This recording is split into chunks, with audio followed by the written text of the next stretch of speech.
Hey, it's James, Father's Rights and Resources, hashtag how I got custody. So in this video, I'm going to talk about where do you even start? If you're totally lost, or if you had an attorney, you fired an attorney, you're representing yourself, or you've been trying and failing and you don't know what to do, or if you're lost in any area of this stuff, the ideal best thing to do is get a consult with me. And you can go to my flow page, one-touch buttons on how to get a hold of me. My information on how to contact me is usually below every video. And, on TikTok, they don't let me put my phone number in a video because it's against their policy for me to post my own phone number. So I give instructions in the caption below. There's ways to find me if you want to click a couple buttons if you actually care about your kids. But so where do we even start? By the way, when you go to my flow page, there's one-touch buttons to contact me. There's my online store with winning court documents. Every single person out there needs to know the evidence rules. If you don't know the evidence rules, you may want to get my video that breaks them down for an hour and 20 minutes. It costs half the price of that long of an appointment with me, and you get to watch it over and over again, and nobody really grasps them the first time around. But if you read them carefully and study them, you can figure it out on your own. It's just most people can't figure it out on their own. So anyway, where do you even start? So where does anything start in a court of law? If you're charged with murder as opposed to manslaughter, you need to know the elements of murder. There's a dead body, you caused the dead body, but you intended to do it. Manslaughter, it's an accident. You don't have the element of intent.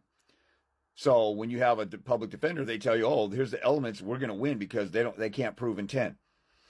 See, in criminal court, they'll tell you the law and your rights and the sentencing range and all this other stuff. In family court, they don't even tell you what the law is.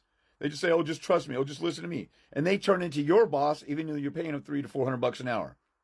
It's the only industry where somebody making good money is going to tell you that they need to listen to you and shut up and be quiet, and they're not going to explain anything to you. So let's start with where everything starts with, the law.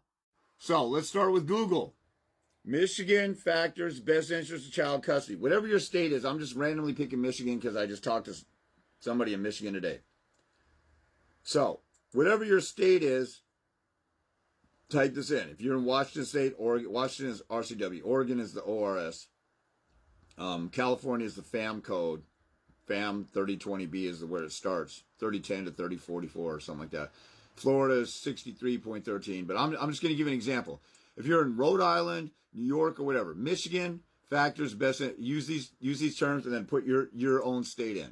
So if I hit enter, a lot of times what you get is you get blogs from attorneys, but you also get where the actual law is from the legislature. So let's just look at a blog from an attorney.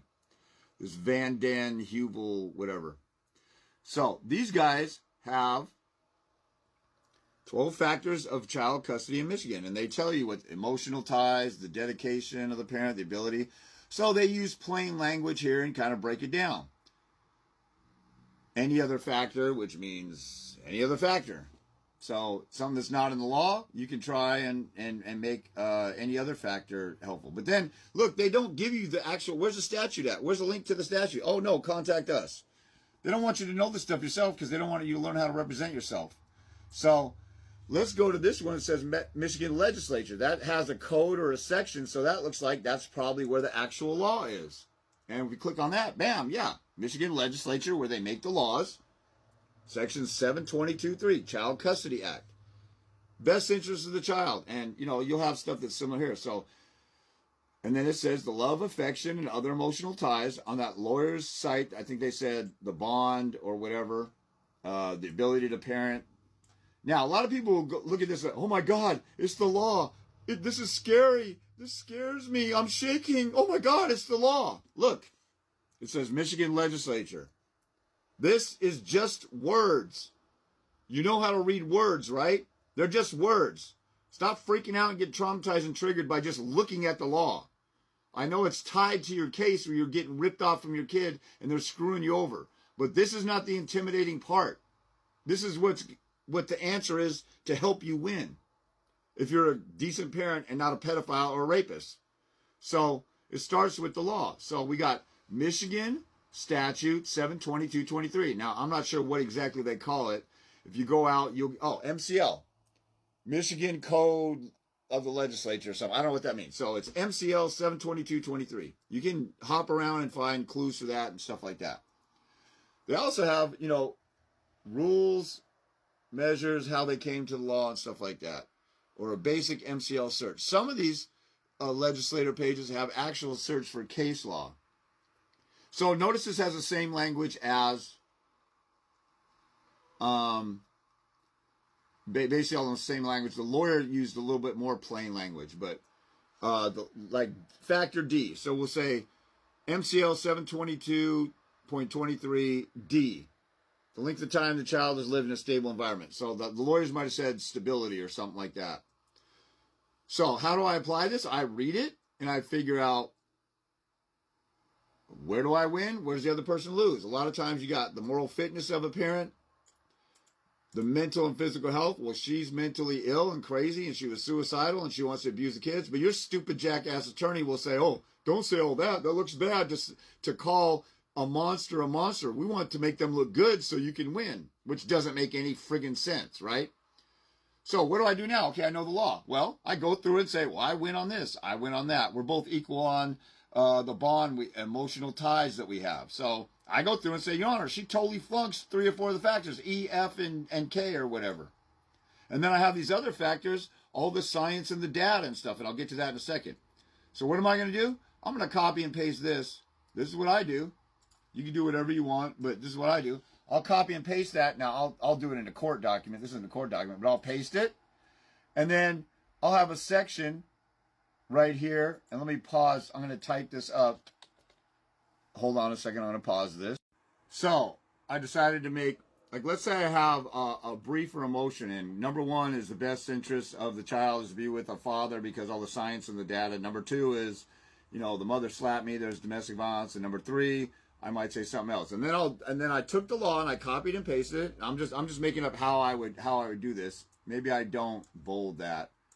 And then I quote the law and I say, you know, it reads as follows.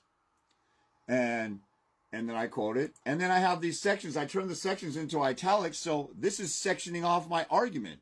The love, affection, and emotional ties. So I just put blah, blah, like, you know, I could talk about, look at the bond I have with the child. See Exhibit 1, all the pictures that I have of me and the child and the love. And you have to have pictures, okay?